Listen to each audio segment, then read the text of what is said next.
de aula é que se muda uma nação. Na sala de aula não há idade nem cor. Por isso aceite e respeite o meu professor. Boa tarde a todos e todas. Hoje o programa TV Sintese traz uma entrevista especial. Vamos falar sobre a guerra entre Israel e o Hamas. Um dos episódios mais violentos de um conflito histórico com quase um século de duração entre Israel e os palestinos. Para nos ajudar a compreender as causas, as consequências e as possíveis soluções para este conflito, temos conosco o professor Geraldo Adriano Campos, especialista no assunto e professor do Departamento de Relações Internacionais e coordenador do Centro Internacional de Estudos Árabes e Islâmicos da Universidade Federal de Sergipe. Boa tarde, professor Geraldo, tudo bem? Seja muito bem-vindo ao TV Sintese. Obrigado, Luana. Boa tarde. Professor, vamos começar essa entrevista com uma pergunta que eu acredito que seja uma dúvida de muitas pessoas, uma questão. Conta pra gente por que o Hamas decidiu atacar Israel. Bom, Luana, ainda que seja difícil, é claro, é impossível nós sabermos exatamente o que passava na cabeça das lideranças que planejaram, que executaram essa ação. A gente pode tentar identificar quais são os elementos do contexto histórico e da conjuntura, ou seja, do período mais recente em que se desenrolou esse ataque. Do ponto de vista histórico, para as pessoas que estão em casa assistindo, é importante situar que Israel foi implantado em 1948. Em 1947, há uma resolução das Nações Unidas que define a partilha daquele território em dois estados, um estado judeu e um estado árabe. Esse território a ser dividido, portanto, é o território da Palestina, o território histórico da Palestina.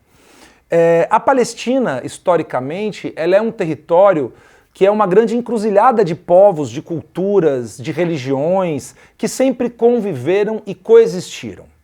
Então, se nós olharmos, por exemplo, o que acontecia nesse território da Palestina antes de 47, antes de 48, havia judeus, havia muçulmanos, havia cristãos ortodoxos, católicos, drusos, armênios, havia diversos povos, diversas religiões, diversas culturas coexistindo. A partir do momento da implantação do Estado de Israel em 1948, e a não criação do Estado palestino, que até hoje não existe, portanto, há um processo de uma guerra naquele contexto e, como parte desse processo, há a expulsão de cerca de 750 mil, 800 mil palestinos das suas terras, das suas casas. Essas pessoas, portanto, são expulsos num processo que hoje se qualifica como um processo de limpeza étnica, em que mais de 500 vilarejos palestinos foram destruídos. Foi um processo de altíssima brutalidade e de expulsão desse grande número de pessoas. Portanto, daquele momento em diante também, o projeto que vai se tornando cada vez mais claro é um projeto de expansão colonial. Porque ao dizer isso, que você quer que apenas um povo ocupe de forma exclusiva aquela terra, significa que um grande, desafio, um grande problema se coloca para Israel desde o início do seu surgimento como Estado nacional, que é o que fazer com a população nativa daquela terra, O que fazer com os habitantes originais daquela terra, que são os palestinos, que, como eu disse, são diversos, professam diversas crenças religiosas, têm diversas culturas, e em vários momentos, desde o fim dos anos 40 para cá, esse processo de um confronto colonial, ele vem despertando ciclos incessantes de violência. Vamos explicar aqui pra gente, pro pessoal de casa, o que é a faixa de Gaza, como ela surgiu, e o que é o Hamas e qual a origem desse grupo. Bom, a faixa de Gaza é um território muito pequeno que tem cerca de 365 quilômetros quadrados. Então, uma faixa de terra litorânea que fica na Palestina, tem, portanto, saída para o mar, e que até 2005, ela é formada por quem? Né? Que, assim, quem é essa população? Só para dar uma ideia para as pessoas que estão nos assistindo. Hoje você tem cerca de 2 milhões e 300 mil pessoas morando em Gaza. 2 milhões e 300 mil pessoas morando em Gaza. Qual é o perfil dessa população? Fundamentalmente são crianças, adolescentes e jovens. Mais de 65%, 70% você vai olhar, são crianças, adolescentes e jovens. Uma população bem jovem. Né? Muito jovem, uma população muito jovem. E essa, qual é a origem? Como essa população tão grande numa faixa de terra? Boa parte, lembra-se que eu falei que em 1948 houve a Nakba e, portanto, cerca de 800 mil palestinos foram expulsos? Uma parte desses palestinos foram para Gaza. Então são pessoas que já são refugiados desde 48. Cerca de 70% de Gaza, Luana, são campos de refugiados. E aí, em 2006, há eleições na faixa de Gaza. Quem concorre e ganha as eleições na faixa de Gaza, para surpresa de muitos, até dos próprios, é o grupo Hamas. Para situar um pouco, como você perguntou, a resistência palestina, quer dizer, os vários grupos que há décadas reivindicam direitos para os palestinos, o direito a seu próprio Estado e os vários tipos de direito aos palestinos, eles se organizam numa diversidade, numa multiplicidade de grupos políticos. Quem é o Hamas nesse quadro todo? O Hamas é uma organização política. Portanto, o Hamas é uma organização política porque é uma organização que se apresenta nas eleições, é eleita nas eleições, ainda que não exista um Estado palestino. E o Hamas é uma organização que mantém um braço armado. O Hamas surge em 1987, tá? E a base de formação política e ideológica do Hamas está ligada à Irmandade Muçulmana, que está no Egito, né? A vertente, digamos assim, ligada, muçulmana, sunita, ligado à Irmandade Muçulmana. Quando o Hamas, então, o Hamas obtém uma vitória eleitoral em 2006, 2007, não há o reconhecimento dessa vitória, nem por parte dos Estados Unidos, nem por parte do próprio Fatah, quer dizer, da outra parte dos palestinos, da representação política dos palestinos. E o que acontece com a faixa de Gaza nesses últimos 16 anos? A faixa de Gaza ela é sitiada. Qual é a realidade da faixa de Gaza? Desses 360 quilômetros quadrados, basicamente formados por crianças, adolescentes e jovens. É um território sitiado. Então vem daí talvez a afirmação de muitos especialistas de que a faixa de Gaza é uma prisão a céu aberto. É isso, professor? Você concorda com essa afirmação? Eu concordo com essa afirmação. Por que eu concordo com essa afirmação, Luana? Porque se você vive objetivamente, sem a permissão para entrar ou sair de um território em que há um poder exterior, né, um Estado, uma potência ocupante, que controla até a alimentação que vai entrar, o acesso à água, que a cada 2 anos bombardeia esse território, que mantém uma faixa marítima para pesca cada vez mais reduzida, onde já não há mais a possibilidade, que bombardeia as instalações culturais, portanto, que bombardeia prédios civis. As pessoas não podem sair ou entrar de Gaza. Os próprios palestinos que moram em Gaza não conseguem sair. Um lugar onde você está cercado, preso, que você não consegue sair ou entrar. A saída de Gaza, sem ser por Israel, teria que ser pelo Egito. Há uma saída de Gaza pelo Egito, que é a saída de Rafah, que também é fechada.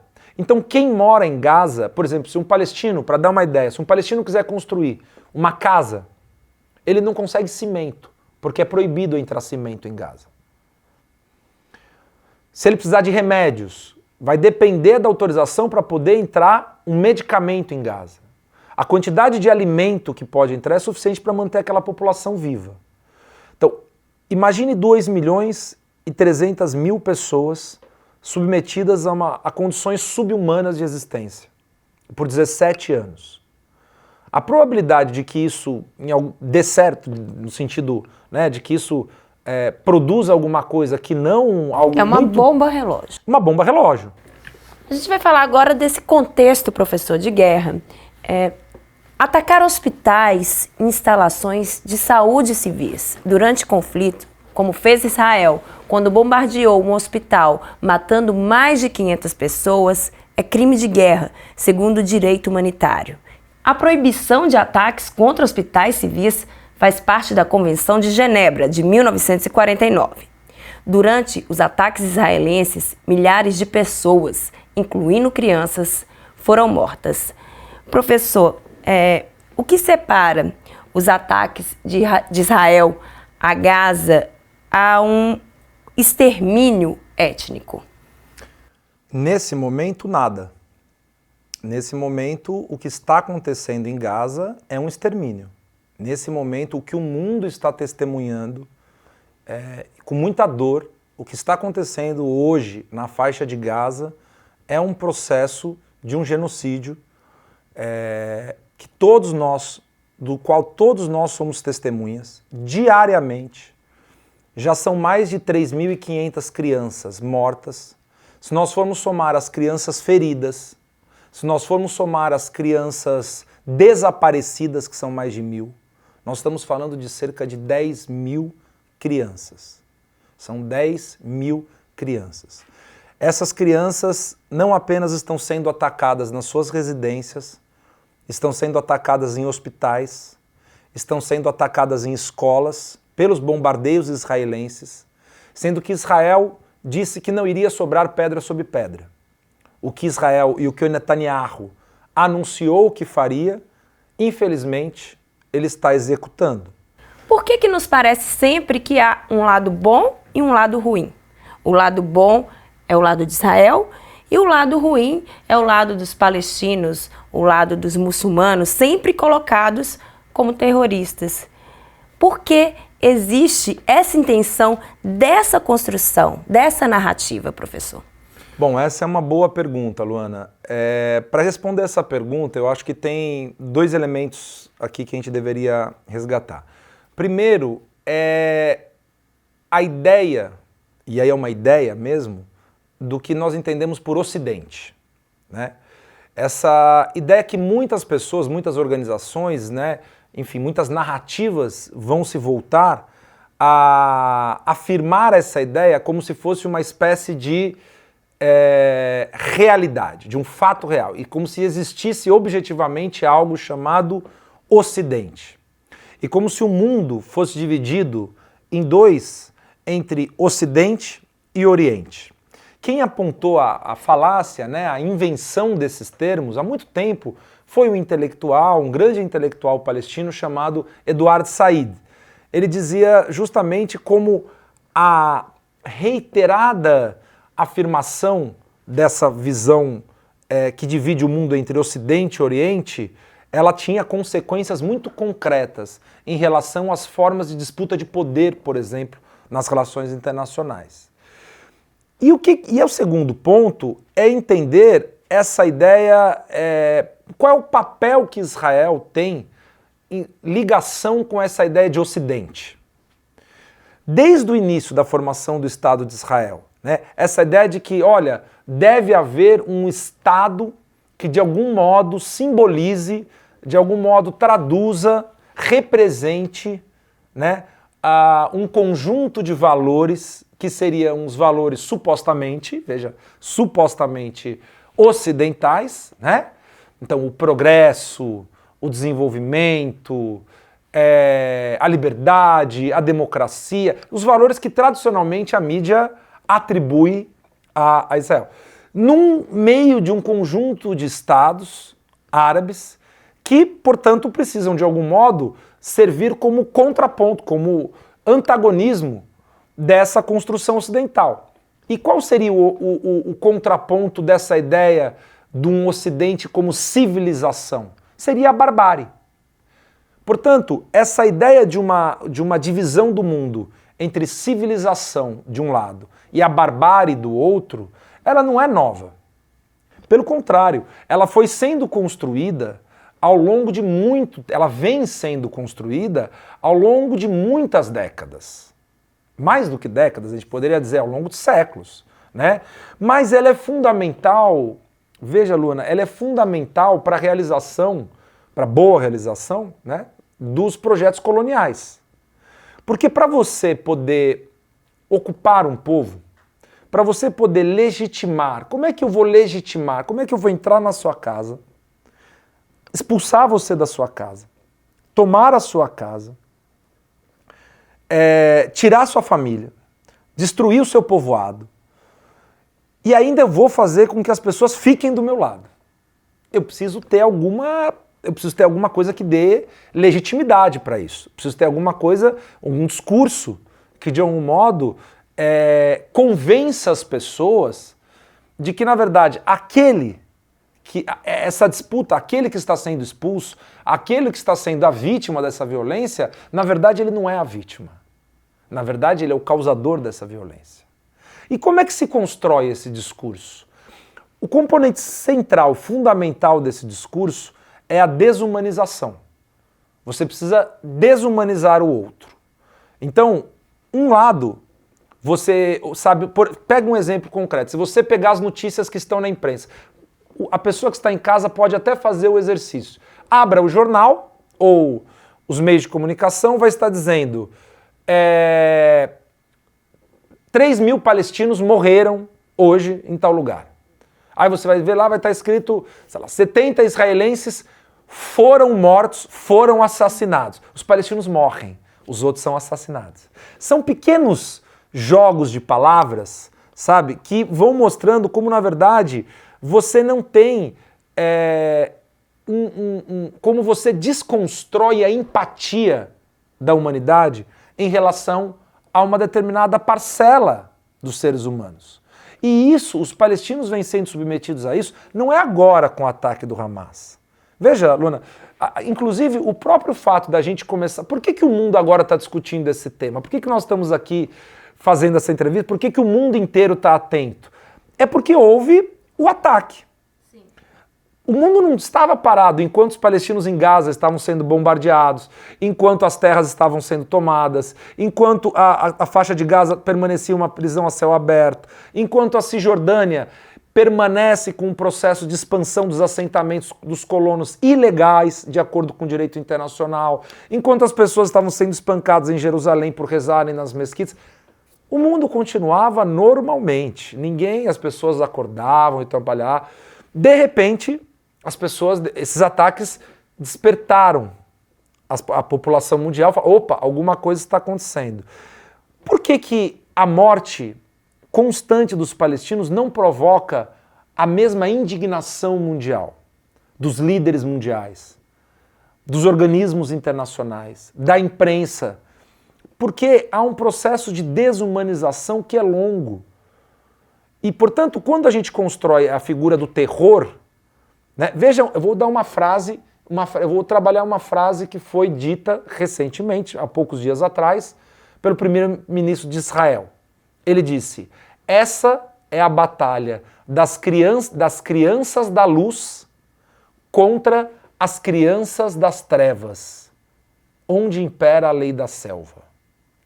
Se você qualifica as crianças das trevas, o que você espera? Qual é o limite daquilo que pode ser feito com essas crianças? Não há limite.